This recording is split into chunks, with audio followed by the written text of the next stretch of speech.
안녕하십니까. 거꾸로 투자하는 쇼킹 부동산입니다. 설 전에 발표되는 부동산 대책 힌트 3가지 설명드리겠습니다.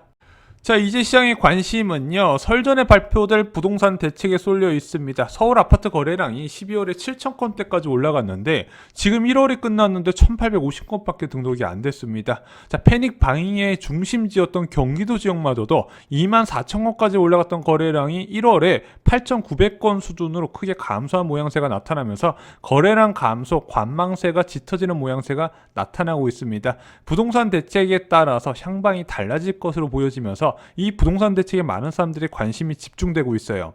자, 부동산 대책의 강도도 달라질 것으로 전망이 되고 있어요. 원래는 변창흠 국토부 장관 후보자가 취임하면서 도심 공급 확대 방안을 발표하기로 했는데 이게 단순하게 공급 확대 방안이 아니라 종합부동산 대책으로 나올 거라는 전망이 커진 거예요. 왜 그러냐?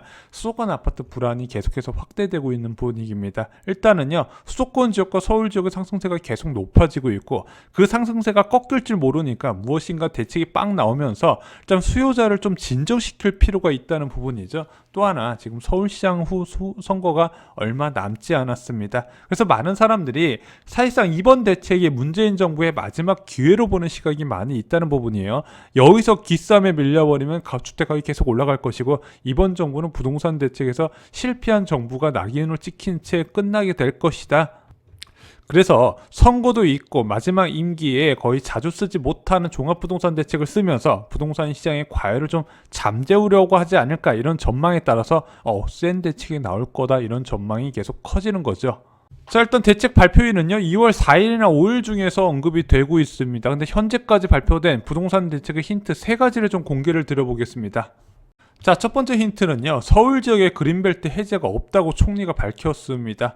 획기적인 고밀도 주택 공급 대책을 내놓겠다고 한 언론사의 인터뷰에서 밝혔어요. 어떤 식으로 공급하냐?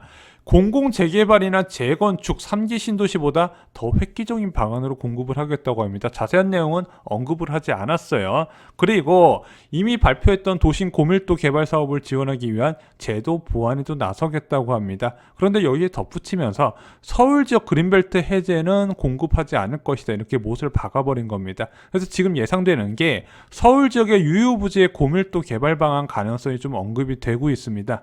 자, 두 번째 힌트는요, 20만호 공급 계획입니다. 정세균 국무총리가요, 서울 지역에 그린벨트 해제는 없다고 했지 경기도에 없다고는 안 했거든요. 자, 그러다 보니까 이번에는 신도시 추가로 지정되나 보다, 그래서 15만 플러스 알파가 나올 것이다, 그래서 이것이 4일날 발표된다고 얘기했는데 국토부에서 아직 확정된 바 없다고 발표를 했고요. 아니다, 15만 아니다, 20만호까지 늘어날 거다, 이런 얘기가 나오는 겁니다. 물론 20만호의 신도시를 다 지정하는 건 아니고요. 기존의 도심 역세권과 중공업 지역 그리고 신규 택지 조성으로 15만에서 20만 호 정도가 추가될 것 같은데 그동안의 부동산 대책 발표된 거 보면 이 숫자가 적은 건 아니에요. 3기 신도시를 제외하고는 대부분 물리적인 공급 증가량은 한 6만에서 7만이 많은 편이었는데 제가 볼 때는 이제 확실한 신도시는 지정이 될 것 같습니다. 왜냐면은 그동안의 문재인 정부에서 45만 호가 넘는 신규 택지를 지정했는데 이게 중소규모 택지가 절반 이상을 차지해요. 그러면은 이게 수도권 전역의 청약 수요를 분산시키는데 효과가 없거든요. 그 지역만 집값을 안정시켜요. 그래서 그 부분을 이제 참고 삼아서 3만 호 이상의 신도시를 지정하는 게 아니냐, 이런 얘기가 나오고 있고 지금 언론들이 그 부분에 상당 부분 포커스를 맞추고 있습니다. 그래서 과거에 보금자리 지구로 지정됐다가 해제됐던 광명 지역이 지금 유력한 후보지로 나오고 있고요. 고양 지역과 김포, 고촌 지역 그리고 하남, 간북 지역도 어느 정도 가능성이 이야기가 되고 있습니다. 솔직히 광명, 시흥 보금자리 지구하고 하남, 간북 지구 2개만 지정돼도 11만 호 공급 계획이거든요. 자, 11만 호 공급 계획이면요, 왕숙하고 교산 신도시 합친 것보다 많아요. 굉장히 사람들의 대기 수요를 전환시키는데 큰 역할을 할 수 있다는 부분입니다. 자, 그래서 서울 지역은요, 유유부지의 고밀도 개발로 주택 공급 신호를 주고요. 경기도 지역은 신도시를 추가 지정하면서 대기 수요를 전환시키겠다는 의지를 좀 보일 것 같습니다. 자, 세 번째 힌트는요, 바로 규제 완화입니다. 이 얘기 정말 많이 나왔죠. 첫 번째, 재건축 초과 임한 수도의 규제를 완화해 준대요. 재건축 초과이익 환수제 규제를 완화해 준다고? 안전진단 규제 강화 완화면 모를까? 재건축 초과이익 환수제 때문에 지금 사업 자초된 정비사업장 하나도 없는데 이것을 왜 완화해 준다는 얘기가 나왔을까요? 일단은요, 언론사를 통해서 지적이 됐습니다. 두 번째, 정비사업장의 주민 동의율을 완화해 준대요. 이거는 지금 서울시에서도 작년 7월부터 추진했던 부분이고요.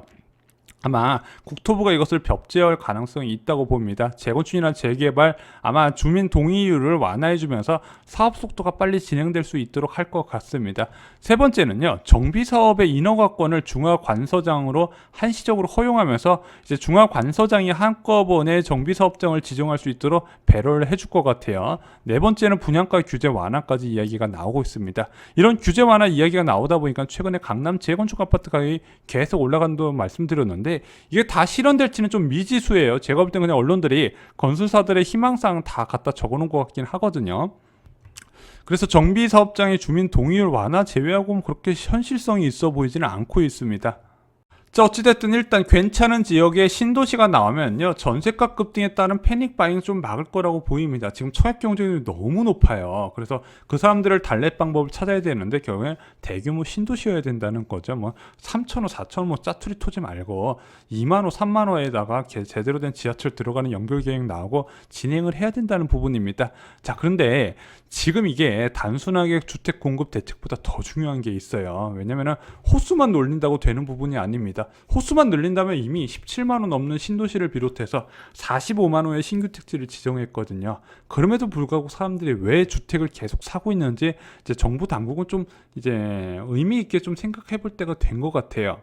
자, 정부나 정치인들이 무주택자한테 신뢰를 주지 못하는 무엇인가 있다는 생각이 듭니다. 자, 무주택자들은 깨끗한 환경에서 자녀들을 키우고 싶어요. 그런데 지금 정부의 정책은요, 숫자만 채우면 된다, 집이면 된다는 생각을 강하게 갖고 있는 것 같아요. 처음에는 그냥 집이면 된다고 했다가 크기가 작다고 하니까 그럼 좀 큰 면적의 집이면 된다, 이런 생각을 해요. 그 대표적인 생각이 바로 서울 중공업 지역 개발 시도입니다. 그런데 이게 재밌는 게 사용 용도가 없어진 중공업 지역을 전체적으로 주택을 지어서 아파트로 만든다는 게 아니라 도시재생 개념으로 들어가서 기존의 상업용지를 한 40% 유지한 상황에서 아파트만 짓겠다는 거예요. 아니, 누가 공장 지역에 살고 싶다 그랬습니까? 아파트 깨끗한 환경이라는 게 중요하다는 부분이에요. 그래서 이게 아파트 용지는요, 굉장히 제한적입니다.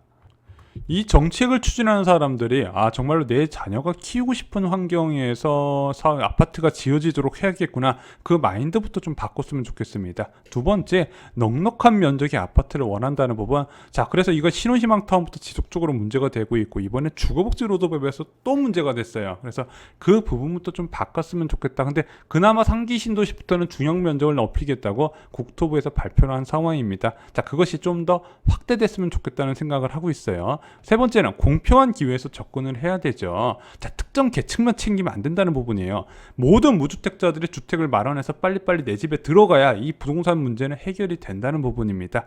자, 그리고 네 번째, 저렴하게 분양을 받아야 된다는 거예요. 근데 지금 많은 사람들이 기존 주택을 사는 이유 중 하나가 분양가가 계속 올라가다 보니까 정부에서 공급할 신도시에 대해서 분양가를 믿지 못하는 거예요.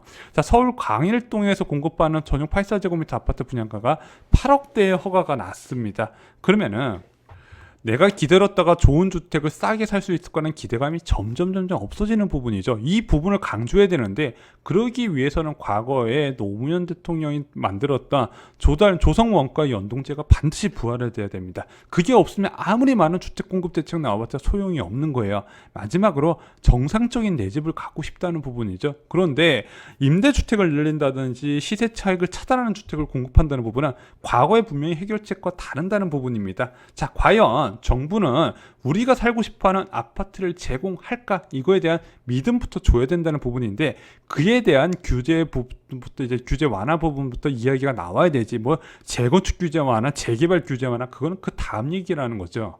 자, 그래서 정부는요, 건설사만 대변하는 언론들에 휘둘리지 말고 과거 1기 신도시하고 보금자리 주택 정책 참고해서 사람들이 원하는 주택 유형을 대규모로 빠르게 저렴하게 공급하는 방안을 찾아야 됩니다.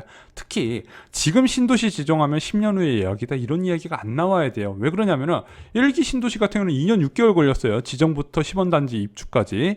보금자리 주택은 3년 2개월밖에 안 걸렸습니다. 무엇인가 빠르게 할 수 있는 방법이 있을 것이고, 분명히 대통령과 여당이 나서면 해결할 수 있는 부분이 많이 있는데, 그것을 내가 미처 챙기지 못한 부분이 있냐? 과거의 사례를 참고하면서 공급을 빠르게 저렴하게 늘릴 방법을 찾아야 된다는 부분이죠.